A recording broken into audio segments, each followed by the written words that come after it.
संत रामपाल जी महाराज एक ऐसे महान संत जिन्होंने अपनी सतभक्ति, तत्व ज्ञान, करुणा और सेवा के बल पर समाज में नई मिसाल कायम की है। संत रामपाल जी महाराज की अगुवाई में उनके सभी सतलोक आश्रमों से समाज कल्याण के अद्भुत कार्यों ने समाज को सुनहरे भविष्य की एक नई उम्मीद दिखाई है। संत रामपाल जी महाराज से नाम दीक्षा लेने के बाद लाखों लोगों की लाइलाज बीमारियां जैसे कैंसर, एड्स आदि ठीक हुई। संत जी के ज्ञान से प्रेरित होकर उनके अनुयायियों ने लाखों यूनिट रक्तदान किया। संत जी ने लाखों बहन बेटियों का दहेज मुक्त विवाह करवाया।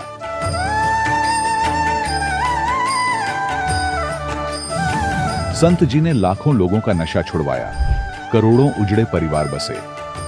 संत जी के आश्रमों में समागम के दौरान निःशुल्क नेत्र चिकित्सा, दंत चिकित्सा प्रदान की जाती है। संत रामपाल जी महाराज द्वारा समय समय पर पर्यावरण संरक्षण के उद्देश्य से बड़े स्तर पर वृक्षारोपण किया जाता है। संत जी ने जरूरतमंदों को तत्काल राहत पहुंचाने के लिए एम्बुलेंस सेवा शुरू की। संत जी अपने अनुयायियों को देहदान के लिए प्रेरित करते हैं, जिससे मानवता की सेवा और चिकित्सा क्षेत्र में सुधार हो सके।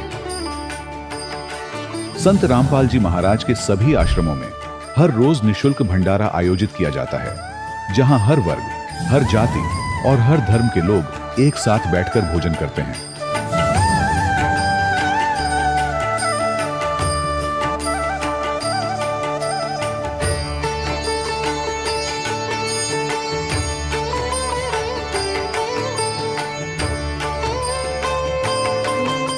संत रामपाल जी महाराज की अन्नपूर्णा मुहिम ने गरीब और बेसहारा लोगों के जीवन में एक नई ऊर्जा और उम्मीद को जन्म दिया है। घर घर खाद्य सामग्री और जरूरी मदद पहुंचाकर संत रामपाल जी महाराज ने लोगों को दुख और मजबूरी से लड़ने की ताकत प्रदान की है।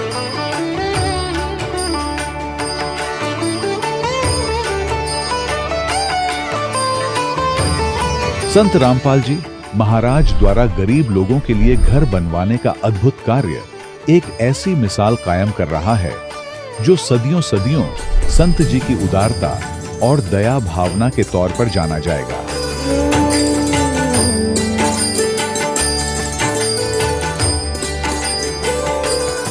संत रामपाल जी महाराज के आश्रम में हजारों बुजुर्गों को सम्मान और प्यार के साथ जीवन जीने का अवसर मिलता है।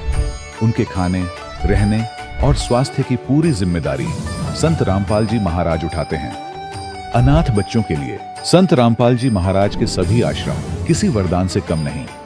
यहाँ उन्हें शिक्षा, संस्कार और भविष्य के लिए बेहतर अवसर प्रदान किए जाते हैं। चाहे बाढ़ हो, भूकंप या महामारी, संत रामपाल जी महाराज और उनके अनुयायी हमेशा ही जरूरतमंदों के लिए सबसे आगे खड़े रहते हैं। कोविड महामारी के दौरान संत रामपाल जी महाराज के आश्रमों से करोड़ों लोगों के लिए भोजन, दवाइयां और जीवन रक्षक सामग्रियां उपलब्ध कराई गई। चाहे गरीब की मदद हो या किसी शोषित और पीड़ित वर्ग के हक और सम्मान की लड़ाई, संत रामपाल जी महाराज ने हमेशा ही उनकी दबी आवाज को सरकारों तक पहुंचाया है और उन्हें उचित न्याय दिलवाने में अहम भूमिका अदा की है। समाज में आध्यात्मिक और सामाजिक मूल्यों के प्रति जागरूकता लाने में संत रामपाल जी महाराज हर कदम पर मानवता के सच्चे सेवक साबित हुए हैं। संत रामपाल जी महाराज का जीवन हमें सिखाता है कि सच्ची सेवा वही है जो निस्वार्थ भाव से की जाए।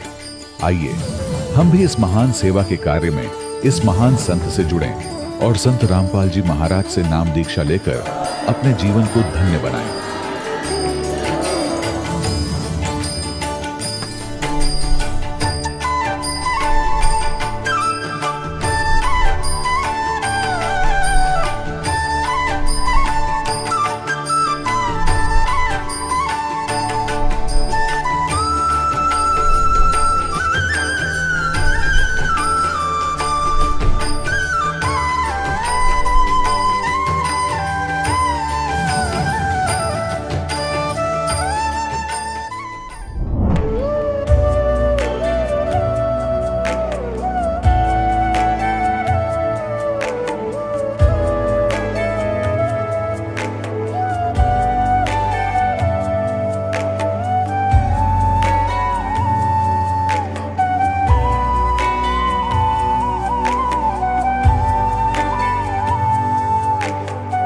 गीता अध्याय 15 के श्लोक 16-17 में 3 प्रभु बताए हैं।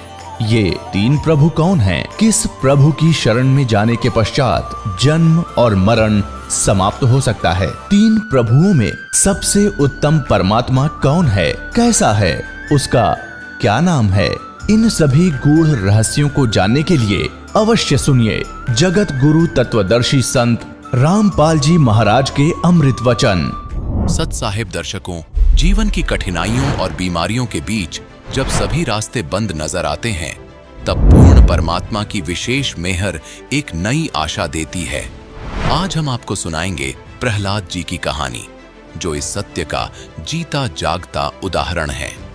प्रहलाद जी दामाखेड़ा पंथ से जुड़कर उनके द्वारा बताई भक्ति साधना कर रहे थे और कबीर पंथ में होते हुए भी प्रहलाद जी को कबीर साहिब जी के विषय में पूर्ण ज्ञान नहीं था। इन्हें कबीर सागर के गूढ़ रहस्यों का तब पता चला जब इनको संत रामपाल जी महाराज की शरण प्राप्त हुई। संत जी से जुड़ने के बाद इनके दुख सुख में परिवर्तित हो गए। सर्वप्रथम इनकी भूत बाधा से ग्रस्त बेटी, जो मृत्यु की कागार पर थी, अब पूर्णतः ठीक है और संत जी की शिक्षाओं से प्रेरणा पाकर इन्होंने अपनी बेटी की दहेज मुक्त शादी की है। चौंकाने वाला लाभ तो तब हुआ जब इनके बेटे को कैंसर जैसी भयानक बीमारी ने घेर लिया था। ऐसे में डॉक्टर्स ने इलाज के लिए 5 लाख रुपए मांगे, पर इस सृष्टि के सबसे बड़े डॉक्टर विघ्नहर्ता कबीर परमेश्वर से अर्ज लगाने पर इनके बेटे का कैंसर मात्र 15 दिन में ठीक हो गया। अब स्वयं सुनिए प्रहलाद जी के जीवन परिवर्तन की सच्चाई, उनकी आप बताई। सर नमस्कार। सत साहिब। सर क्या नाम है आपका? भक्त प्रहलाद बिरणवार। कहाँ से आए सर आप? ग्राम नैत्रा, जिला बालाघाट, मध्य प्रदेश। संत रामपाल जी महाराज से कब जुड़े आप? 29 अक्टूबर 2014 को। संत रामपाल जी महाराज से नाम दीक्षा लेने से पहले क्या आप कोई साधना करते थे पहले? हम पुराने समय मतलब हमारे दादा परदादा से हम दामाखेड़ा से जुड़े थे कबीरपंथ से, और ब्रह्मा विष्णु महेश शिव जी दुर्गा जी की भक्ति करते थे।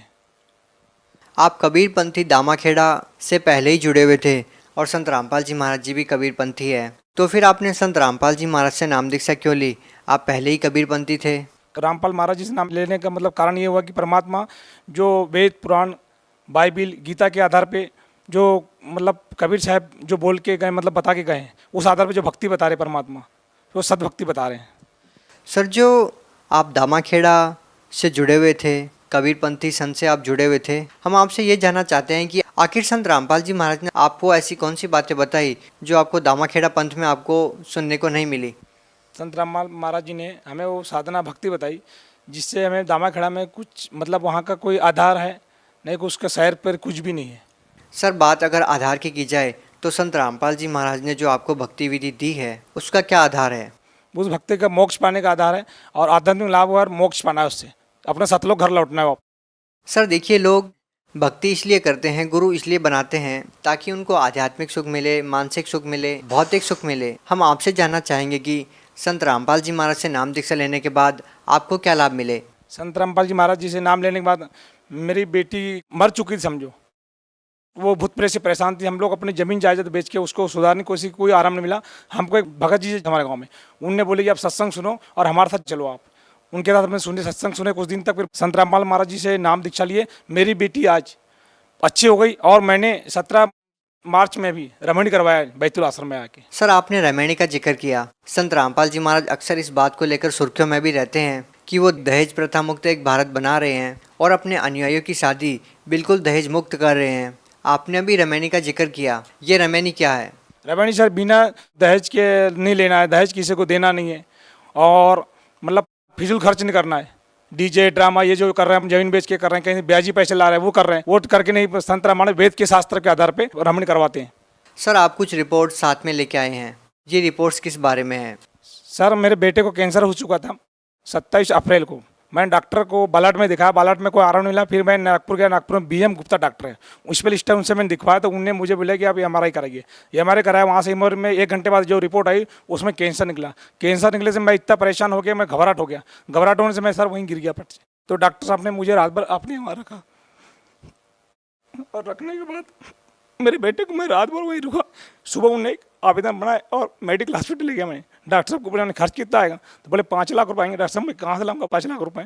तो फिर उन्हें मेडिकल मतलब आवेदन दिए, आवेदन बनाया मतलब उन्हें, और मैं गया मेडिकल हॉस्पिटल, वहाँ पे एडमिट किए। उन्हें रिपोर्ट 10 दिन के लिए पहुँचाए। हाँ, 10 दिन के बाद मेरे एक ही लगा मेरा, तो फिर मैं वहीं रहा। फिर मैंने परमात्मा से अरदास लगाया, परमात्मा जी मैं आपकी शरण में आ गया हूँ, और मेरे बेटे को ये हो रहा है यार, आप डॉक्टर से डॉक्टर, बड़े डॉक्टर हो, आप अविनाशी हो, सभी दुखों को तार को, मेरे बेटे का दुख तार दो आप। वहीं हम 1 महीना तक मेडिकल में रहे, और उसके बाद मैं अरदास लगाया। वहाँ से अरदास है कि आप परमात्मा ने बोला, रामपाल महाराज जी ने, कि आपको परमात्मा दया करेंगे।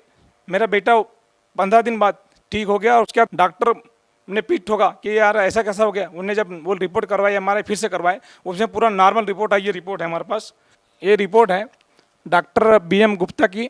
ये उन्हें लिखे कैंसर नाक में नोज लिखे थे। उसके बाद उन्हें मेडिकल का दिए, मेडिकल में शासकीय विद्यालय महाविद्यालय नागपुर का दिया है। ये उसका कैंसर का रिपोर्ट आई थी। आज वो डॉक्टर की वो रिपोर्ट नॉर्मल हो गई, और वो नॉर्मल से मैंने फिर बाद में हमारे और करवाया। ये हमारे में फिर 15 दिन बाद ये हमारे करवाया तो नॉर्मल आया। डॉक्टर बोले ऐसा कैसा चमत्कार हो गया। मैंने बोला हमारा ये संत रामपाल महाराज के चमत्कार है, जो हम हरियाणा में है, हम वहाँ से उनसे दीक्षा लिए आए हुए हैं। सर, इस आधुनिक युग में लोगों को ये बात पे यकीन करना मुश्किल हो जाता है कि एक संत के आशीर्वाद देने से, उनसे नाम दीक्षा लेकर भक्ति करने से आखिर कैंसर जैसी भयानक बीमारियां कैसे ठीक हो सकती है। लेकिन आपकी रिपोर्ट्स इस बात को प्रमाणित करती है कि आपके बेटे को कैंसर था, और संत रामपाल जी महाराज से नाम दीक्षा लेने के बाद वो ठीक हो गए। सर, हम आपसे ये जानना चाहेंगे कि आखिर एक संत के आशीर्वाद से, उनसे नाम दीक्षा लेने से आखिर ये लाभ आप लोगों को जो मिल रहे हैं, ये कैसे मिल रहे हैं। हमारे संत रामपाल महाराज जी शास्त्र के आधार पर भक्ति करने बताते हैं। इस संसार में कोई उस नाम तो दे नहीं सकते जो रामपाल महाराज जी देते हैं। उस नाम में इतनी शक्ति है कि सभी दुख से, अच्छे से भारी दुख से दुख भी, वो कहाँ पर जाता है, कहाँ चल जाता है, कोई पता नहीं चलता। इतनी शक्ति उस नाम की है जो परमात्मा रामपाल महाराज जी देते हैं। सर, संत रामपाल जी महाराज से नाम दीक्षा लेने के बाद आपको और क्या लाभ मिले। सर, मेरे कमर में, मैं हूँ driver, green valley public school Balat में मैं बस चलाता हूँ 4-5 साल से। मैं टायर खोल रहा था, अचानक मैं लीवर घुमा रहा था, मेरे कमर में एक मतलब ऐसी हड्डी में कट सी आवाज़ आई थी। बोल आवाज़ आने से वो मेरे को बहुत दर्द बढ़ गया था। तो मैंने डॉक्टर जैन, सिद्धांत जैन बालाघाट में, उनको दिखाया। उनने मुझे MRI के लिखा, MRI करके मैं नागपुर गया, नागपुर से MRI करके आया, उनको दिखाया। तो उनने बोले कि भैया आपकी जो नस है, नस से वो हड्डी चिपक गई है, टूट गई है, तो मतलब फैल गई है, तो आप मुझे मतलब इसका ऑपरेशन करना पड़ेगा। तो मैंने सर ऑपरेशन कितना पैसा लगेगा। बोले 75,000 रुपये लगेंगे आपको। सर मैंने मेरी औकात तो उतनी है नहीं, मैं कहाँ से लूँगा 75,000। उसके बाद मैंने बोला ये डॉक्टर चलो छोड़ो, मैं अब नागपुर में दिखाता हूँ। फिर नागपुर मैंने वही हमारे एक डॉक्टर को दिखाया। उनने मुझे बोले कि वही बोले 70-75,000 रुपये लगेंगे उसमें। तो मैंने बोला मैं तो अब छोटा गरीब आदमी कहाँ से लेके आऊँगा। तो फिर मैंने संत रामपाल महाराज जी से दंड प्रणाम करके अरदास लगाया, परमात्मा मैं पैसे कहाँ से लाऊंगा, और मेरे साथ ऐसा। तो उस दिन से आज तक मेरे शरीर में कोई दर्द ही नहीं है। सर देखिए, आपकी तरह बहुत सारे ऐसे लोग हैं जो कैंसर जैसी भयानक बीमारी से पीड़ित हैं, और भी बहुत सारे शारीरिक और मानसिक लोगों को कष्ट हैं, जिसके लिए वो दूसरे संतों के पास जाते हैं। लेकिन आश्चर्यजनक बात यह है कि उन संतों के पास जाने के बाद उनको ये जवाब मिलता है कि आपको अपने पिछले पाप कर्मों का भोग भोगना ही पड़ेगा, ये बीमारियाँ ऐसे नहीं कर सकती। लेकिन दूसरी तरफ संत रामपाल जी महाराज से जो भी व्यक्ति नाम दीक्षा लेता है, उसको आध्यात्मिक और शारीरिक सुख मिलते हैं। आप उन लोगों को क्या कहना चाहेंगे जो दूसरे संतों से, दूसरे पंथों से, या ये कहें कि मेडिकल में लाखों करोड़ों रुपए खर्च करते हैं। हाँ सर, लोग मेडिकल में जाते हैं, इलाज करवाते हैं, मतलब फालतू में 5 लाख 10 लाख वो खर्च करते हैं। नहीं है तो ज़मीन बेचो, ये करो, ये अपन जो आतंक गुरुओं के पीछे घूम रहे हैं जबरदस्ती, और वो उल्टा नाम काल का नाम दे रहे हैं। इसलिए परमात्मा संत रामपाल महाराज जी आए हुए हैं, और हमने उनसे नाम लेके आज मेरा बेटा ठीक हुआ, मेरा बेटा आया हुआ है। सर, आप भगत समाज को, आप उन लोगों को क्या कहना चाहेंगे जो अपना पैसा, अपना टाइम उन नकली धर्मगुरुओं के पास जाकर बर्बाद कर रहे हैं, जो ये कहते हैं कि आपके पिछले कर्मों का जो भोग है वो भोगना ही पड़ेगा, राहत नहीं मिल सकती। आप उन लोगों को क्या कहना चाहेंगे। मैं सभी दर्शक लोग को बताना चाहता हूँ कि संत रामपाल महाराज जी पूर्ण परमात्मा आए हुए हैं। आपको कैंसर की बीमारी, टीबी की बीमारी, ब्लड प्रेशर, हार्ट, जो भी बीमारी हो, आप ये नकली संतों के पीछे ना दौड़े, और ये डॉक्टरों के पीछे अपने पैसे फुकट का समय खराब ना करें, और व्यर्थ पैसे खराब ना करें। चैनल में पट्टी चल रही है, रोज़ सत्संग सुनिए, और पट्टी में जो नंबर दिया है उस पट्टी पे कांटेक्ट करिए। जिले में नाम स्थल खुला हुआ है, वहाँ पे जाके संत रामपाल महाराज से नाम दीक्षा लें और अपना जीवन कल्याण करके मोक्ष पाए।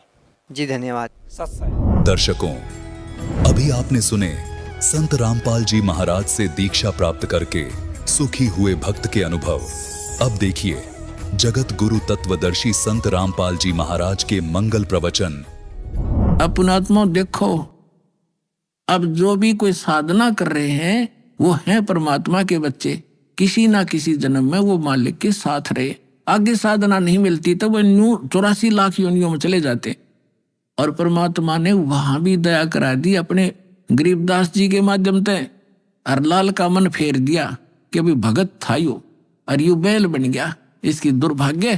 पर आज के बाद इसने मैं गाड़ी में नहीं जोड़ूंगा, अलग से बांध दिया, चारा चरावे और बैठे रहे। देख परमात्मा ने भगत की वहां भी रक्षा कर दी और सुविधा दे दी। लेकिन भक्ति बिना क्या बने, अगला जन्म उसका सूर का होगा, फिर क्या सुविधा देंगे।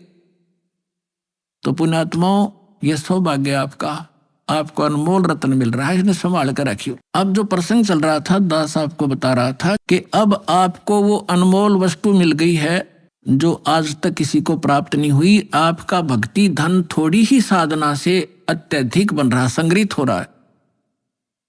और इसी भक्ति धन से आपको यहाँ की भौतिक सुविधाएं भी प्रयोग करनी है और आगे चलने के लिए भी इसको सुरक्षित रखना है, इसको बांटना नहीं। अपने आत्माओं, कुछ दिनों के बाद जिसने 1-2 वर्ष साधना या कर ली भगवान की सत साधना, तो आपका जो भक्तिहीन हो जाओगे, आप किसी को आशीर्वाद दे दोगे ना, वो भी फलने लग जाएगा। आपका पंचर हो जाएगा और उसमें हवा भरने लग जाएगी। आप भी डाउन हो जाओगे, यही रह जाओगे। आपकी गाड़ी खड़ी हो जाएगी और उसने उसका लाभ होना नहीं, क्योंकि दोनों को फुल एयर चाहिएगी टायर में आगे गाड़ी बढ़ाने के लिए। और वो अलग सिस्टम है जो दास आपको दे रहा है। इससे पंप सारे भरो और अपनी गाड़ी चलाओ। एक दूसरे मूर्ख होगा जो अपने टायर में दूसरे के टायर में हवा भरे, दोनों कंडम हो जाओगे। तो इस साधना से हम ऐसे बिगड़ जाते हैं। जो प्रसंग चल रहा था कि ऐसे जो जन्म मनुष्य के होते हैं वो ऐसे होते हैं जो पुनकर्मी प्राणी है। जैसे अब ये भक्ति युग चला है, अभी 1-2 वर्ष और बाधा रहेगी, थोड़ी बहुत, ज्यादा नहीं, क्योंकि समझदार हो, बुद्धिमान हो, सबको ज्ञान हो गया। अब कौन किसकी सुनेगा। फिर 1-2 वर्ष के अंदर पूरे विश्व में फैल जाएगा, सब आपके साथी समर्थक हो जाएंगे, फिर बात खत्म हो जाएगी। फिर जो मर्यादा आप करोगे आपका सहयोग देंगे और वो भी वो मर्यादा ही पालन कर रहे होंगे, तो आपका भक्ति खंड नहीं होगा, आप भी सफल होंगे और वो भी होंगे। फिर क्या होगा कि कुछ दिनों में आपको इतना सुख हो जाएगा, क्योंकि भगवान सुख सागर है। तो ये सावधानी बरतना कि इस सुख में परमात्मा से दूर ना होना, क्योंकि ये सुख मालिक से दूर करता है। और उसको होगा जिसका नाम खंडित हो जाएगा। या सांसारिक सुख, जैसे किसी व्यक्ति का नाम खंडित हो गया या किसी कारण से उसने नाम त्याग दिया, 2-3 वर्ष साधना करके वो चला गया, अब उसको फिर भी सुख हो रहे हैं और वो भक्ति भी दूसरी करने लग गया, या भी छोड़ दी है, या यही मंत्र कर रहा है, उसने आना बंद कर दिया है, तो वो कनेक्शन तो कट गया। आगे चार्जर नहीं है उसका, लेकिन पिछला चार्ज जो बैटरी है वह काम कर रही है। अब वो काफी अच्छा चार्ज हो गया तो घरे दिन भी काम कर देगी, लेकिन वो ये सोच रहा होगा कि मेरा क्या बिगड़ गया। अब फिर बिगड़ेगा, जब ऐसा बिगड़ेगा कि किसी प्रकार समझ में नहीं आएगा उसके। अब इतना ज्ञान दिया जाता है, मैं कोई बालक नहीं या वैसे थोक बिलो हूँ, कोई लालच हो मुझे। 2 रोटी भगवान ने दे रखी थी, जेई की नौकरी थी, बढ़िया काम चल रहा था। परमात्मा ने पहले भी ठीक से घर में गुजारा ऐसे जन्म दे रखा था जहाँ रोटी टाइम पर ठीक मिले थी। तो दास ने पता चला कि मेरे जैसे दुखिया सारे ही हैं जिनको भगवान की चाह हर धक्के खा रहे हैं। मुझे पता लग गया तो सबको आवश्यकता इस भगवान की, इस ज्ञान की। तो इसलिए दास ने इस पर कदम उठाया। तो इस प्रकार जैसे आप जो सफल होगे। और एक बात और ध्यान रखना, आप यहाँ केवल उसी उद्देश्य को लेकर ना आना कि जैसे रोगी है वो रोग ही स्वस्थ हो, जिसको संतान नहीं है वो संतान ही हो तो बात बने। अगर संतान भी आपको आवश्यक होगी देनी तो यही मिलेगी, पृथ्वी पर कोई नहीं देगा अपने। और जो आपका रोग निवारण होगा तो यही होगा, पृथ्वी पर कहीं होगा भी नहीं, और होगा ही होगा, रोग तो निवारण होगा ही होगा।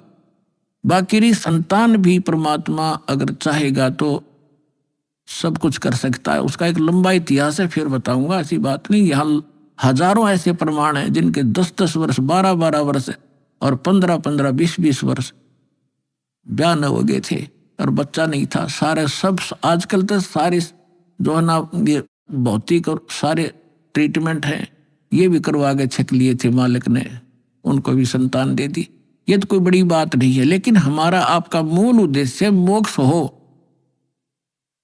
और आपको पार करने के लिए परमात्मा जैसे भी आपको रखे वैसे ही रहो। जैसे डॉक्टर के यहाँ मरीज होता है और उसको थोड़ा बहुत कष्ट भी बन रहा है, वो जैसे भी कोई ट्रीटमेंट करे, इंजेक्शन लगाओ, जब भी थोड़ा बहुत दर्द तो होएगा। अब उस इंजेक्शन ना लगने दे, फिर वो ट्रीटमेंट क्या करेगा डॉक्टर। तो थोड़ा बहुत कष्ट आपको महसूस भी हो, वो गॉड गिवन समझना। किस लिए परमात्मा हमें उदाहरण देते हैं अपने ऊपर ही। कहते हैं कबीर सुख के माथे पत्थर पड़ो, जो नाम हृदय से जावे, बलिहारी व दुख के जो पल पल नाम रटावे। परमात्मा कहते हैं तुम ऐसे मांगना मेरे से कि हे भगवान, इसे सुख के आग लगो जिस जो आपसे दूर करे। हे परमात्मा, बलिहारी उस दुख के, ऐसा दुख बना रहे जिससे आपकी याद बनी रहे, ऐसा सुख ना देना भगवान जो आपसे दूर करे। तो आप ये समझ लेना, छोटी मोटी जो ठूठा आपका रख रहेगी ये गॉड गिवन होगी, ताकि वो मन बकवाद ना करे, इसने मौत दिखे जा, और तभी ये भक्ति करेगा। न करने ना दियो, ऐसा खतरनाक एलिमेंट है ये। तो पुणात्मा, ये परमात्मा का ट्रीटमेंट चलेगा जब आप इसकी शरण में आगे। डॉक्टर के हॉस्पिटल में एडमिट एक पेशेंट अपनी चलाओगा तो वो रोग नहीं कटवाना चाहता, वो तो बकवाद कर रहा है, व्यर्थ में टाइम वेस्ट कर रहा है। तो आप यहाँ आगे हो, भगवान कोई बालक नहीं, आपके भविष्य की जानता है। अब जैसे किसी को एक्सीडेंट हो गया और उसका ब्लड चल रहा है, ब्लीडिंग हो रही है, तो डॉक्टर सबसे पहले उसकी कोशिश करेगा कि ब्लड रोकूं, चाहे उसकी टांग में कितनी पीड़ा हो रही हो, फ्रैक्चर भी हो रहा हो, उसने नहीं संभालेगा कि ये दर्द होने दे थोड़ा, पहले इसकी जान चली जाएगी जब ब्लड नहीं रोक के आते। तो वो कह रहा होगा है मर गया, पैर टूट गया है, मर गया, तो वो अलग बात है। पहले वो ब्लड रोकेगा, फिर उस टांग ने संभालेगा, उससे जान नहीं जा सकती। तो इसी प्रकार आप यहाँ आए हो केवल एक उद्देश्य लेकर, और परमात्मा को पता है कि कल ने इसके ऊपर एक ऐसी आपत्ति आओगी, इसकी जान जानी है या कोई और भयंकर अटैक है इसके ऊपर, तो पहले मालिक आपके उस संकट न हटावेगा जो भविष्य में और आने वाला इससे भयंकर। और आप ये सोचोगे एक बता मेरा ये संकट ना ठीक हुआ, 2 बार लिया, 3री बार आ ली, 5वीं हाजिरी होगी। पुणात्मा, या तो आजीवन आने की नीयत बनाओ जब आपका कल्याण होगा। ऐसा बालक नहीं भगवान के झाड़े ला देर जा, तुम अपने राज्य हम अपने राज्य, नहीं, आपके असंग जन्म का कोड कटेगा यहाँ से। अब जो प्रसंग चल रहा है, जैसे सतयुग के अंदर पुण्यात्मा जन्म लेती है और उनके लिए परमात्मा ऐसा माहौल बना देता है, फलदार वृक्ष होते हैं सब जगह। जैसे आजकल हम कणक पैदा करते हैं कितनी मेहनत करके, उस समय ये ऐसे खड़े रहते जैसे सामक देखा हुआ आपने, ऐसे खड़े रहते हैं और जाओ और तोड़ो और झाड़ो, पकाओ और खाओ, फल तोड़ो खाओ और भजन, और उसमें भजन सभी करते हैं, उनकी एक ऐसी श्रद्धा होती है। तो वो भक्ति करते हैं शास्त्र विरुद्ध, और सुख सारे उपलब्ध हैं, शरीर भी स्वस्थ है, लाखों वर्ष जीवन भी रहता है, बाप से पहले बेटा भी नहीं मरता है, और औरत विधवा नहीं होती हैं। तो वो ये सोच रहे कि हम जो साधना कर रहे इससे हमें लाभ है, नहीं, यह भूल मार रही है हमने आज तक। तो वो उस सतयुग में कौन प्राणी जन्म लेंगे, ये बहुत असंख्य युगों से चला रहा है। अब जैसे ये समय अब चल पड़ा, जो भगवान पुण्यात्मा है इस ज्ञान से संपर्क में रहेंगे, भक्ति ठीक करते रहेंगे, तो ये पार हो जाएंगे। अब अरबों खरबों प्राणी पार होंगे अब इस पिछली पीढ़ी में।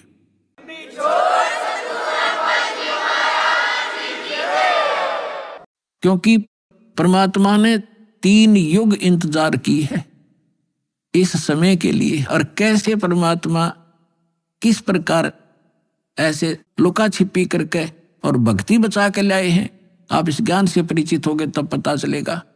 कहीं भी जैसे आप सोचा करते श्री कृष्ण ने साड़ी बढ़ा दी द्रौपदी की, श्री कृष्ण नर के बस का ना था कुछ भी।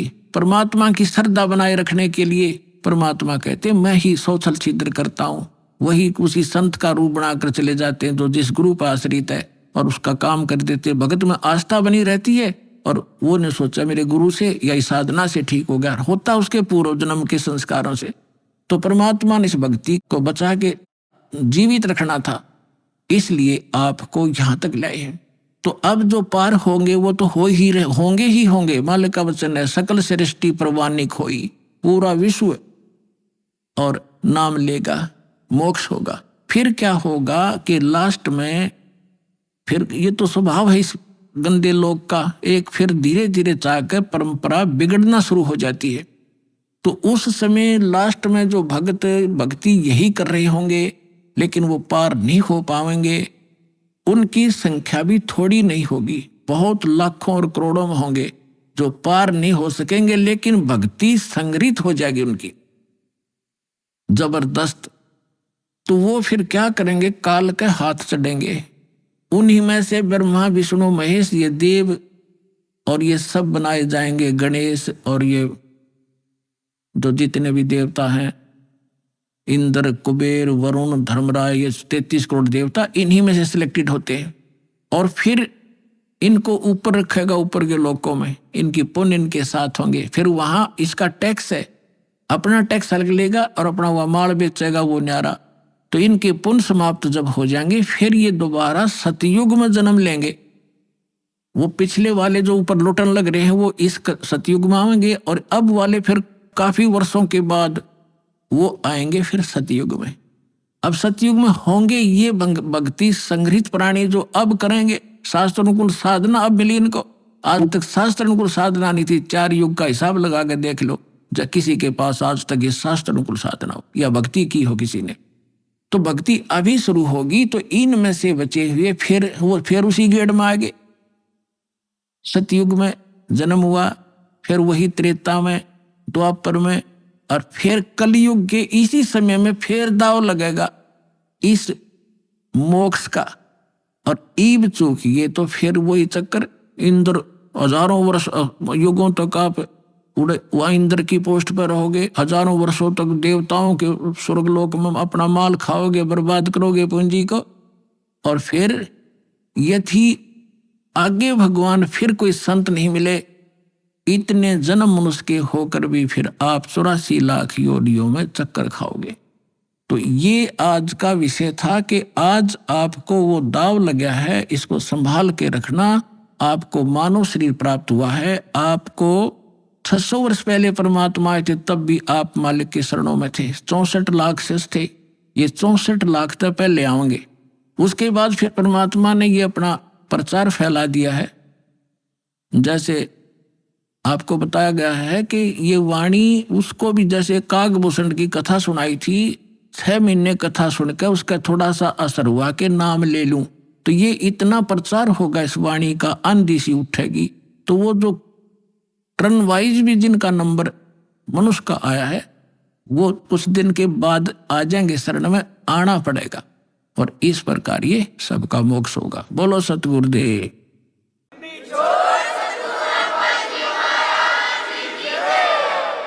परमपिता परमात्मा पूर्ण ब्रह्म सारी सृष्टि के रचनहार कबीर देव कबीर साहिब कबीर परमेश्वर जी की असीम रजा से आप सभी पुण्यात्माएं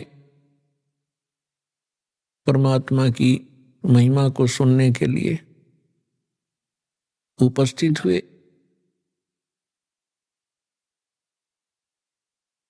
आपके पुण्य संस्कार, आपके पूर्व जन्म के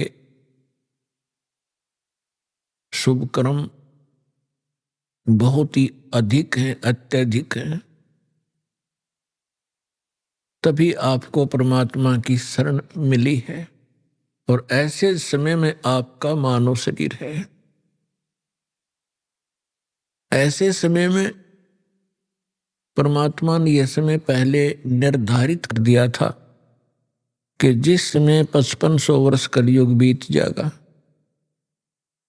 तब मैं अपना एक दास भेजूंगा। वैसे तो परमात्मा ने कहा है कि मैं स्वयं आऊंगा। परमात्मा स्वयं ना आए, अपना दास भेज दिया। प्रधानमंत्री स्वयं ना आवे हिसार में, अपना कोई रिप्रेजेंटेटिव भेज दे, तो एक का बात समझनी चाहिए, उसमें और प्रधानमंत्री में कोई अंतर नहीं होता।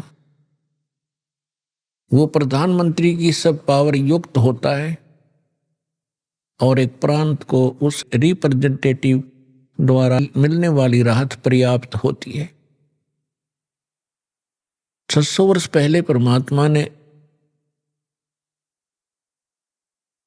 अपनी प्यारी आत्मा धर्मदास जी को बताया था। पुण्यात्माओं, परमात्मा का विधान है कि वो अच्छी आत्माओं को मिलते हैं, उनको अपनी जानकारी देते हैं, अपने गवाह बनाते हैं इस समय के लिए। इस समय के लिए परमात्मा इस कलयुग के प्रारंभ में आए थे, प्रथम चरण में, और परमात्मा ने कलयुग को 3 चरणों में बांटा है।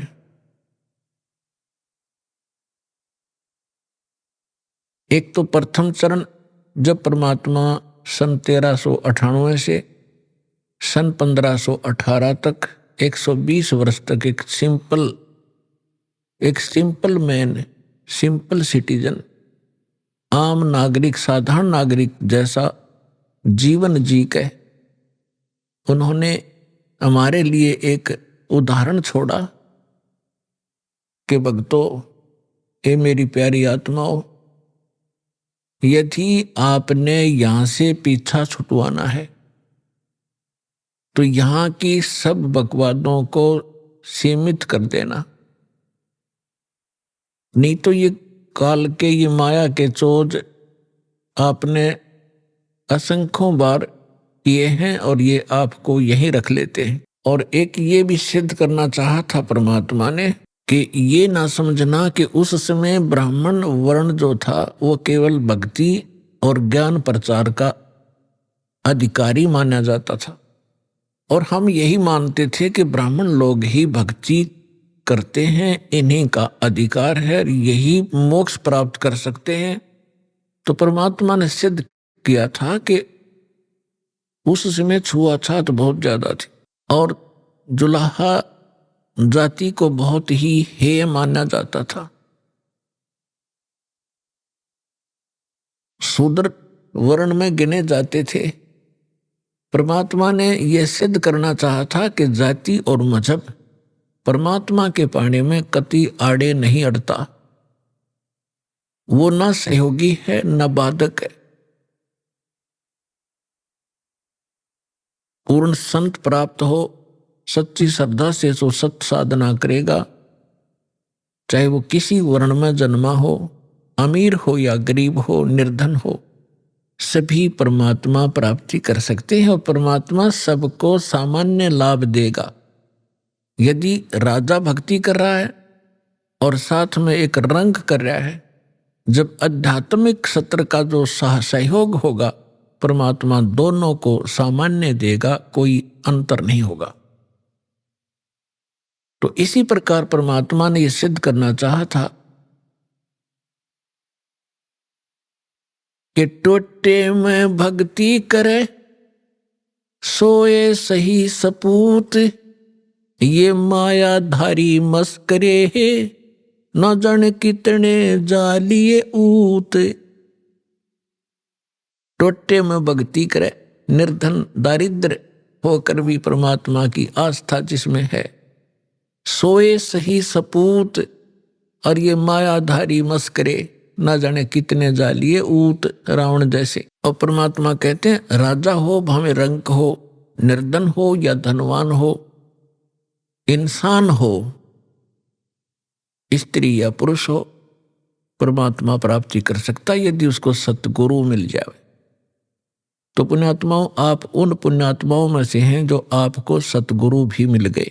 अब यदि अब भी पार नहीं होगे तो फिर आपकी अपनी नालायकी होगी, परमात्मा ने रजा में कसर नहीं छोड़ी। तो पुण्यात्माओं, ये समय बहुत पहले निर्धारित किया था परमेश्वर ने, और काल ने अपना जाल फैलाया था। जब कबीर परमेश्वर से धर्मदास जी ने पूछा कि हे दीनदयाल, आपने जो कथा सुनाई है सृष्टि रचना की, और इसको सुनकर तो ऐसा लगता है कि हम महाअपराधी जीव हैं। हम भरी थाली का ठोकर मार के सुख सागर को छोड़ के इस गंदे तालाब में, इस ओछे जल में आ गिरे। आपके साथ हमने बहुत चीटिंग करी। हे दीनदयाल, आपने कैसे रहम किया हमारे ऊपर, आपने फिर भी आ संभाले। कितने दयालु हो आप। हमने कैसा जुल्म किया आपके साथ विश्वासघात किया। तो परमात्मा ने कहा कि धर्मदास, माता पिता के पुत्र या पुत्री कितने निकम्मे हो जा, फिर भी वो चाहता है कि ये कभी सुधर जा और मेरे पास आ जाए तो मैं इनको सर्व लाभ दूं। अब ये सभी मेरी आत्मा है, मेरे से उत्पन्न है, मेरे शरीर से निकली है। परमात्मा ने अपने वचन से सभी की उत्पत्ति की है। अब हम परमात्मा के पेट से बाहर आए हैं, और जो भी माता अपने बच्चे को, बेटा या बेटी को जन्म देती है, उसको कितने प्यारे होते हैं।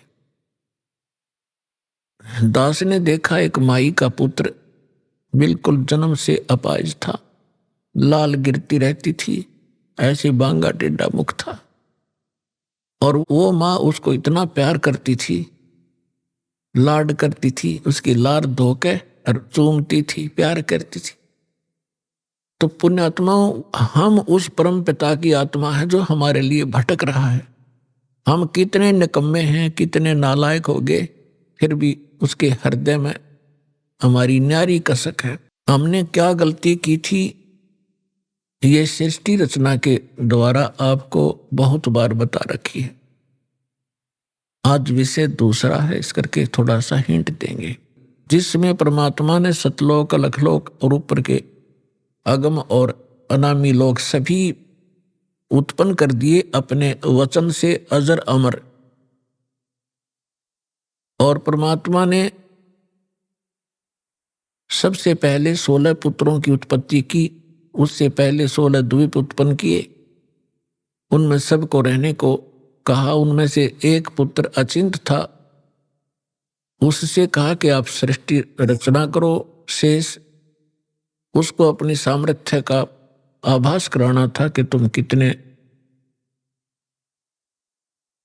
सक्षम हो और क्या कर सकता है प्राणी परमात्मा के अतिरिक्त। तो उसने अपने वचन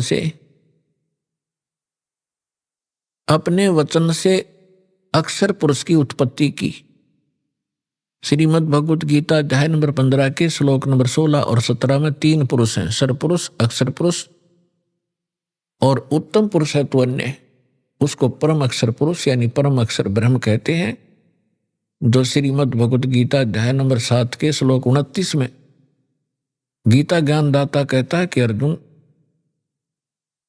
जो व्यक्ति जरा और मरण से छूटने के लिए ही प्रयत्नशील हैं, उससे मोक्ष पाना चाहते हैं, वृद्ध अवस्था से और मृत्यु से, वो उस तत्परम से परिचित हैं, संपूर्ण अध्यात्म ज्ञान से परिचित हैं और सब कर्मों से वो वेल नोन है। वही लोग यहाँ से निकलने की, मृत्यु से और जरा यानी बुढ़ापे के दुख से छूटने का प्रयत्न करते हैं, तो वो उस तत्परम से परिचित होते हैं। अर्जुन ने 8वें अध्याय के प्रथम मंत्र में पूछा कि वो तत्परम क्या है। गीता ज्ञानदाता ने 8वें अध्याय के 3रे श्लोक में कहा कि वो परम अक्षर ब्रह्म है, यानी गीता ज्ञानदाता से अन्य है वो समर्थ शक्ति। तो 15वें अध्याय के गीता जी के 16 और 17 श्लोक में 3 पुरुष हैं, सरपुरुष, अक्षर पुरुष, और 17वें श्लोक में कहा कि उत्तम पुरुष है तो अन्य है। इन दोनों से, सरपुरुष और अक्षर पुरुष से, वो श्रेष्ठ परमात्मा, उत्तम पुरुष, पुरुषोत्तम तो कोई और है, और वही तीनों लोकों में प्रवेश करके सबका धारण पोषण करता है। वो वास्तव में अविनाशी परमेश्वर है। तो अचिंत ने अक्षर पुरुष की उत्पत्ति की, और अक्षर पुरुष, वहां एक सरोवर है, मान सरोवर, अमृत से भरा हुआ, उसमें जाके सो गया, गहरा चला गया, वहां श्वासों से जीवन नहीं है। काफी समय तक वो बाहर नहीं आया। आपको थोड़ी सी सृष्टि रचना का हिंट देकर आज का जो विषय है वो फिर चलेगा। अचिंत ने देखा अक्षर पुरुष सरोवर के अंदर गहरी निद्रा में सो रहा है और अक्षर पुरुष के बिना अचिंत सृष्टि नहीं कर सकता। तब उसने अर्ज की कि अक्षर पुरुष निद्रा में है, प्रभु मैं कुछ नहीं कर पा रहा हूं। तब परमात्मा ने कहा कि बेटा तुम कर भी नहीं सकते, ये तुम्हारे को थोड़ा सा एक झटका दिया है, कहीं तुम बीच में टांग अड़ा लेते। परमात्मा ने ये सिद्ध कर दिया कि समर्थ का काम समर्थ ही कर सकता है और दूसरा कोशिश करेगा तो वो मार ही खाएगा। तब परमेश्वर ने उसी सरोवर से थोड़ा सा जल अपनी आचमन में लिया, अपनी शब्द से उसको अंडा बना दिया। अंडे में अपने वचन से अपने ही अंदर से एक आत्मा उसमें प्रवेश कर दी। उस अंडे को बहुत बड़ा आकार का अंडा बना दिया, उसको उसमें छोड़ दिया। सरोवर में गड़गड़ गड़गड़ करता हुआ वो नीचे गया तो उसकी गड़गड़ाहट सुन के अक्षर पुरुष की निद्रा खुल गई। और किसी को कच्ची निद्रा से जगा दिया जाए तो उसमें थोड़ा सा क्रोध होता है। उसने क्रोधवश उसको देखा कि किसने मेरी निद्रा भंग कर दी, तो वो कोप उस अंडे पर टकराया, उससे अंडा फूट गया। उसमें से ये सरपुरुष निकला, सरपुरुष। अब इस अध्यात्म ज्ञान को सुनने के लिए यह सृष्टि रचना एक मास्टर की समझ लेना। और जब तक आप इस सृष्टि रचना से परिचित नहीं होगे तब तक आप अध्यात्म का कोई सिर पैर नहीं समझ सकते। प्रथम बार कोई सुनेगा उसको ऐसा लगेगा जैसे दंत कथा बनावटी कहानी है। अब वो अंडा फट जाने से उसमें से सरपुरुष निकला, ज्योत निरंजन, जिसको काल भी कहा जाता है, जो 21 ब्रह्मांड का स्वामी है। तब परमेश्वर ने कहा कि तुम दोनों बाहर आओ। वो दोनों बाहर आ गए। उनसे कहा कि जाइए आप अचिंत के द्वीप में रहो। एक स्थान तीनों को दे दिया, अचिंत, सरपुरुष और अक्षर पुरुष। उसके पश्चात परमेश्वर ने स्वयं शेष रचनाएं की और हम सभी आत्माओं को अपने वचन से उत्पन्न कर दिया, असंख्य। अभी आपने सुने संत रामपाल जी महाराज के मंगल प्रवचन। आइए अब सुनते हैं संत रामपाल जी महाराज से नाम दीक्षा लेकर सतभक्ति करके अद्भुत लाभ प्राप्त करने वाले अनुयायी के विचार। दर्शकों, जीवन का असली सुख केवल वैभव से नहीं बल्कि परमात्मा की भक्ति से मिलता है। जब हम सच्चे परमात्मा के ज्ञान और भक्ति में लीन होते हैं तो परमात्मा खुद हमारी ढाल बनकर हर कठिनाई को दूर कर देते हैं। परंतु कुछ प्रभु प्रेमी आत्माएं पूर्ण परमात्मा की सच्ची भक्ति न अपनाकर शास्त्र विरुद्ध साधनाएं करके कष्टों में जीवन बिताती हैं। इसलिए जीवन में एक सच्चे गुरु का होना आवश्यक है जो हमें सही भक्ति का मार्ग दिखा सके। एक ऐसी ही कहानी है शिवपुरी मध्य प्रदेश के अजब सिंह जी की, जो कि शिव जी की भक्ति साधना किया करते थे, परंतु परिवार में शारीरिक और मानसिक परेशानियां बनी रहीं। इन्होंने तंत्र मंत्र का भी सहारा लिया लेकिन कोई लाभ नहीं हुआ। इनका जीवन तब बदला जब इन्होंने संत रामपाल जी महाराज से दीक्षा ली और सच्चे परमात्मा का ज्ञान प्राप्त किया।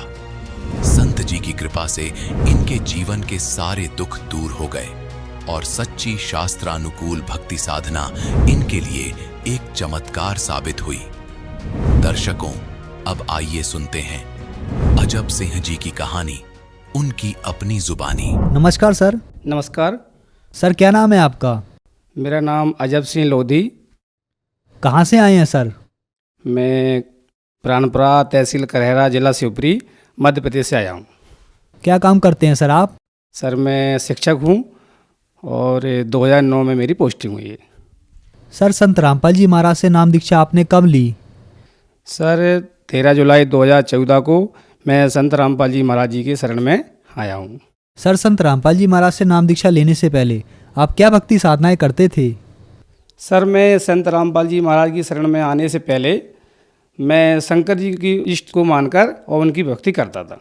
तो शंकर जी को मैं इष्ट मानता था, तो जहाँ जहाँ मैं रहा तो सोमवार को मंदिर पर जाता था। तो सोमवार को बेलपत्र चढ़ाना, दूध चढ़ाना इत्यादि करता था। और इसी दौरान सर मैं शंकर जी को इष्ट मानकर मुझे पता चला कि उज्जैन में महाकाल का मंदिर है, वहाँ जाने से वो त्रिलोकीनाथ अपने सारे कष्ट दूर होते हैं। तो मैं 7 साल तक लगातार उज्जैन महाकाल के दर्शन करने गया। सर आपने कहा कि उज्जैन महाकाल के दर्शन करने से कष्ट दूर होते हैं, तो सर आपको कौन कौन से कष्ट थे? सर मेरे लिए सबसे बड़ी परेशानी मैं खुद के लिए थी सर, कि मेरा डाइजेशन इतना ख़राब था। मैं खाना खा लेता था, तो खाना खाने के बाद मेरा एक बार खाना खा लिया पूरे दिन भरा सा रहता था, भूख नहीं लगती थी। और आए दिन मैं कहीं पे मेडिकल पे जाके कोई चूर्ण लाता था या कोई आयुर्वेदिक दवा पीता था, फिर भी ठीक नहीं हो रहा था। और मानसिक टेंशन इतनी थी सर मेरे लिए कि मेरे सर पे हमेशा ऐसा लगता था जैसे हज़ारों क्विंटल भार लदा हुआ है मेरे सर पर। सबसे बड़ी परेशानी सर मेरे लिए सिर का और पेट की प्रॉब्लम थी सर मेरा सबसे छोटा बच्चा 5 साल का था। तो 5 साल का जो बच्चा था तो उसको सबसे पहले गले में जो कंठ फसाई बोलते हैं गांव की भाषा में, चारों तरफ गांठें सी पूरे गले में हो गई थी और वो गांठें धीरे धीरे पकने लगीं। पकने के बाद उन गांठों से रसम आना शुरू हो गया। तो रसम आया तो मैंने पहले झाड़ फूंक वालों के पास गया।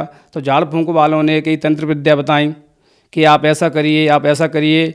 और उन्होंने ऐसे ऐसे टोटका बताए कि रात को 12 बजे आप जाइए और जहाँ तराहा हो, तराहे पर जाके आप निर्वस्त होकर के और खुश बच्चे को नहलाना, इससे कि ये टोटका करने से आपके बच्चे के कष्ट दूर हो जाएंगे। मैंने वो भी किया सर और कुछ भी आराम नहीं मिला।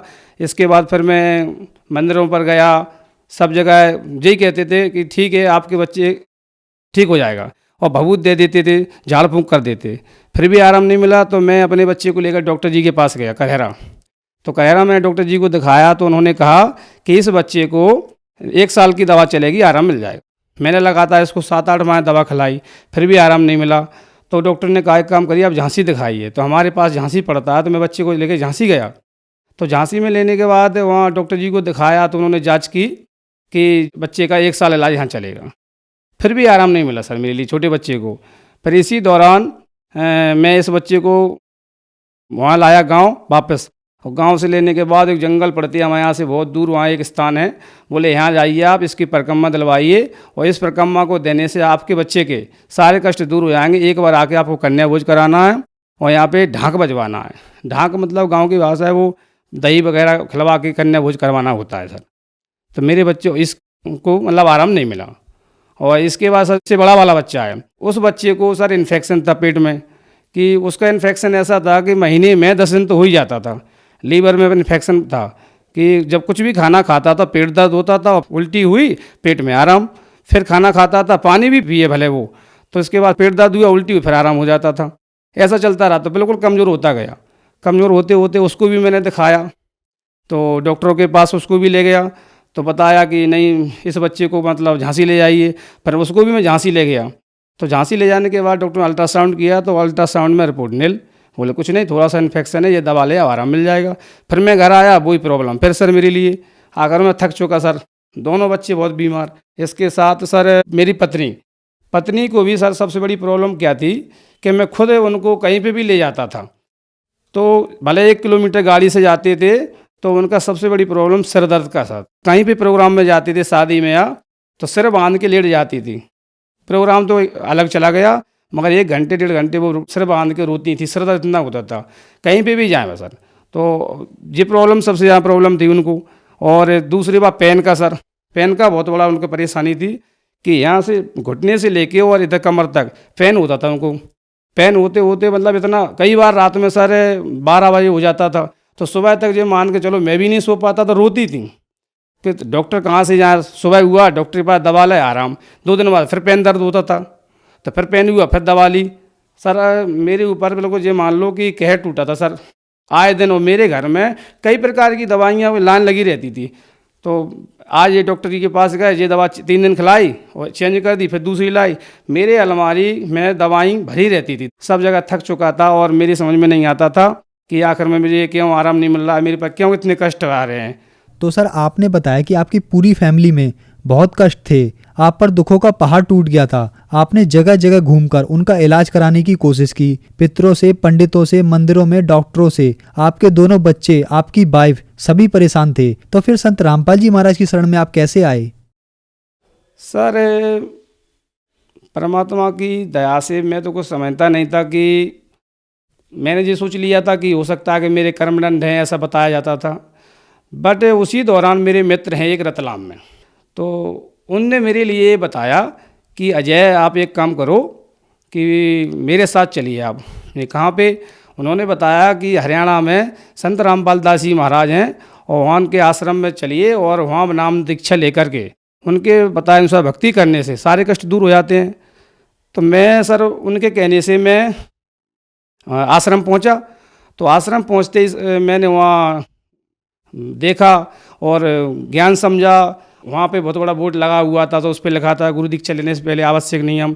उनको समझा, उनको समझने के बाद सर मैंने वहाँ नाम लिया और नाम लेने के बाद सर मैं जैसे ही दर्शन करने गया तो मैंने एक बताया था सर कि मैं बहुत बड़ी परेशानी से प्रॉब्लम रहती थी कि सिर पे बहुत वजन रहता था। तो जैसे ही मैं नाम लेने गया तो लाइन में लग गया। जैसे ही संत रामपाल दास जी महाराज दर्शन देने आए, तो दर्शन देने आए, उन्होंने आशीर्वाद दिया मेरे लिए। मात्र आशीर्वाद देने से सर मेरे सिर पे ऐसा वजन दूर हो गया जैसे हजारों क्विंटल वजन, हल्का शरीर हो गया, बिल्कुल ठंडा शरीर। और मैंने समझा कि यही सदगुरु हैं, क्योंकि बताते हैं कि सदगुरु से नाम लेकर भक्ति करें सारे कष्ट दूर होते हैं। तो मैं वहाँ गया और मुझे संत रामपाल दास जी महाराज से नाम लिया और भक्ति भी की।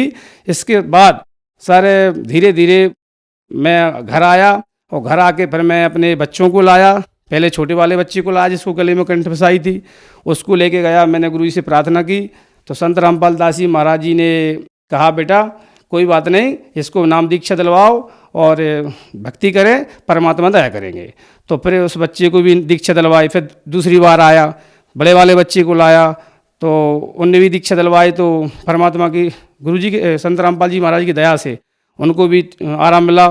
फिर 1 साल बाद मेरी पत्नी भी आई और उनको भी नाम दिलवाया। सर आपने बताया कि आप अपने बच्चे को नाम दीक्षा के लिए ले गए, तो संत रामपाल जी महाराज ने कहा कि आप अपने बच्चे को नाम दीक्षा दिलवाएं, उसे आराम मिलेगा। तो क्या ये बात सही साबित हुई? जी सर, बिल्कुल इस बात बिल्कुल सत्य है सर। और ऐसा नहीं सर, मेरे देखने वाले भी हैं, मैं जहाँ रहता हूँ मेरे आसपास वो देखने वाले हैं, सबको पता है कि इस बच्चे को कितनी प्रॉब्लम थी। मैं कहाँ कहाँ लिए फिरता था, मैं अस्पतालों में, तंत्र विद्याओं के पास, डॉक्टरों के पास, झाड़, सब जगह गया और सबको पता है। उस दिन से, जिस दिन से गुरु जी से नाम लिया बच्चे ने, तो उस दिन से आज तक ना घर में कोई दवा है और उसी दिन से तुरंत आराम होना शुरू हो गया और बिल्कुल बच्चा पूर्ण तरह से ठीक है। मेरे साथ वो बच्चा आया हुआ है जो बीमार रहता था, नाम लेने के बाद तुरंत ठीक हो गया। आप इससे बात कर सकते हैं, मेरे साथ देखिए। क्या नाम है आपका? हमारा नाम प्रिंस राजपूत है। आपको क्या परेशानी थी जो आपके पापा ने बताई है? हमको यहाँ पे कंठमाला थी यहाँ पे और यहाँ पे, और गुरु जी की कृपा से जब से हमने दीक्षा ली है, जब से पूरी ठीक हो गई है। आपको क्या इसमें दर्द भी होता था? क्या होता था? इसमें से दर्द होता था, इसमें से खून निकलता था और बहुत दर्द भी होता था। संत रामपाल जी महाराज से नाम दीक्षा लेने से क्या आपकी बीमारी बिल्कुल ठीक हो गई? हाँ बिल्कुल ठीक हो गई। अभी अब मिट गई बिल्कुल, अब बिल्कुल भी दर्द नहीं होता। सर जैसे आपने देखा कि मेरा छोटा बालक पूर्ण तरह से ठीक हो गया, आज भी ठीक है उसी दिन से। उसी तरह मेरा बड़ा बालक के पेट में इन्फेक्शन थी कि कुछ खाता था तुरंत दर्द होता था, उल्टी हो जाती थी और काफ़ी कमज़ोर हो गया था। उस दिन से नाम लिया है संत रामपाल दास जी महाराज जी से और नियम मर्यादा में रहकर भक्ति की। आज वो पूर्ण तरह से ठीक है।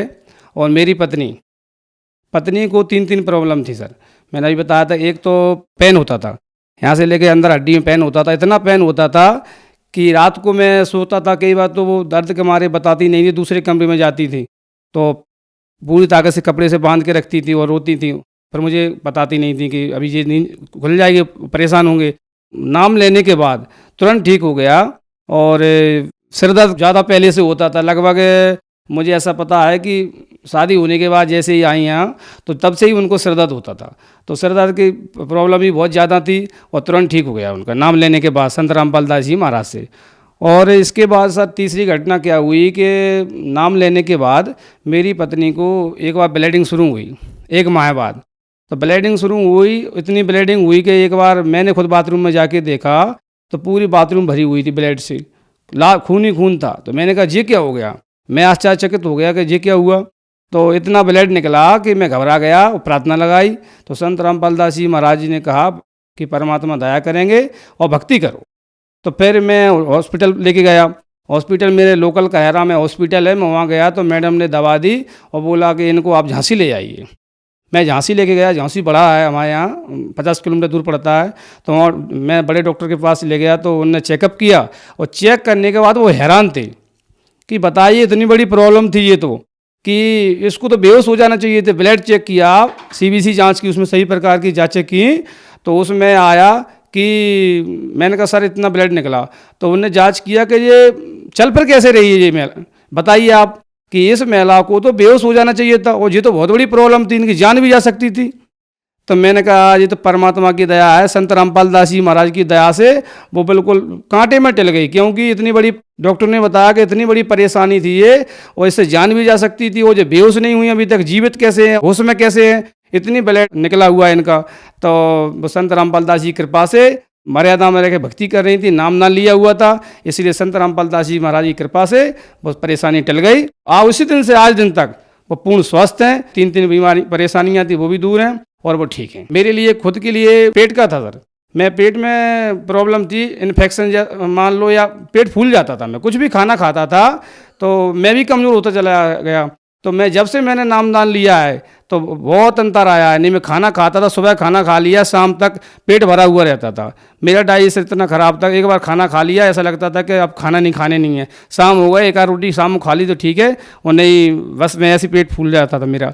तो मेरे ये पेट की प्रॉब्लम इतनी थी, मैं मन ही मन प्रार्थना करता था। तो एक बार संत रामपाल दास जी से महाराज जी से गया वहाँ, मैंने प्रार्थना किया। गुरु संत रामपाल दास जी महाराज बोले जाओ बेटा भक्ति करना, नियम में रहना और सब परमात्मा दया करेंगे। तो फिर मेरी ये प्रॉब्लम बिल्कुल पूर्ण तरह ठीक है। मैं 3 टाइम खाना खाता हूँ और पूर्ण तरह से ठीक हूँ। सर आपने बताया कि आपने संत रामपाल जी महाराज से नाम उपदेश लिया और आपके परिवार में खुशियाँ लौट आई। तो सर जो समाज आज आपको देख रहा है उन्हें आप क्या संदेश देना चाहोगे? सर मैं क्या संदेश दे सकता हूँ, संदेश तो हमारे परम पूज्य संत रामपाल दास जी महाराज जन जन तक, भारत ही नहीं विश्व के कोने कोने में पहुँचा रहे हैं। क्योंकि संत रामपाल दास जी का महाराज का सत्संग आज लगभग 6-7 चैनलों पर प्रसारण हो रहा है और जगह जगह तक वो संदेश पहुंचा रहे हैं कि ज्ञान समझिए और उनके बताए अनुसार आप भक्ति करिए। और कैसे भी कष्ट हो, चाहे कैंसर हो, चाहे टीबी हो और एड्स हो, कैसी भयंकर से भयंकर बीमारी हो, प्रेत बाधा हो, दुख हो और कष्ट हो, और संत रामपाल दास जी महाराज शरण में आइए और नाम लीजिए और भक्ति करिए, सारे कष्ट दूर हो। सर संत रामपाल जी महाराज की शरण में कैसे आ सकते हैं? सर संत रामपाल दास जी महाराज की शरण में आने के लिए 6-7 चैनलों पर सत्संग आ रहे हैं। तो सत्संग के नीचे पीली पट्टी चलती है, उन पीली पट्टी पर नंबर दिए हैं आश्रम के, उन नंबरों पर फ़ोन लगा के आप नाम सेंटर का पता कर सकते हैं। भारत के सभी जिलों में परमात्मा गुरु संत रामपाल महाराज जी की दया से नामदान केंद्र खुले हुए हैं और आप नंबर लगा करके नामदान केंद्र से नाम उपदेश लें और अपना कल्याण कराएँ। धन्यवाद सर। सत साहिब।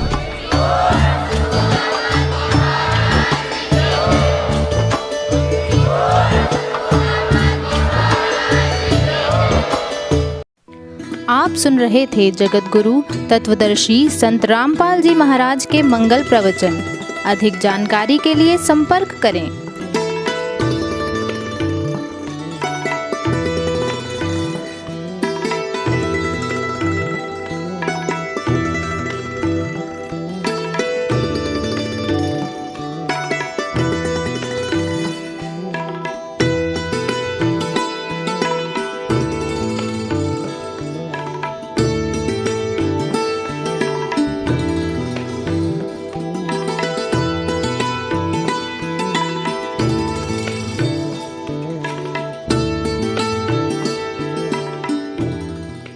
जगत गुरु तत्वदर्शी संत रामपाल जी महाराज जी के पावन सानिध्य में भक्ति की अलख जगाने तथा श्रद्धालुओं को सत्य भक्ति मार्ग का रास्ता दिखाने हेतु कनाडा के लोकप्रिय channel the TV NRI channel पर जगत गुरु तत्वदर्शी संत रामपाल जी महाराज जी के मंगल प्रवचनों का प्रसारण प्रतिदिन सुबह 7:30 बजे से 8:30 बजे तक तथा रात्रि 7:30 बजे से 8:30 बजे तक किया जा रहा है। इस सत्य भक्ति मार्ग को अपनाने के लिए अधिक से अधिक सत्संग प्रसारण देखें। इस सत्संग प्रवचन का सीधा प्रसारण संत रामपाल जी महाराज लाइव सत्संग YouTube चैनल और जगत गुरु संत रामपाल जी महाराज फेसबुक पेज पर भी देख सकते हैं।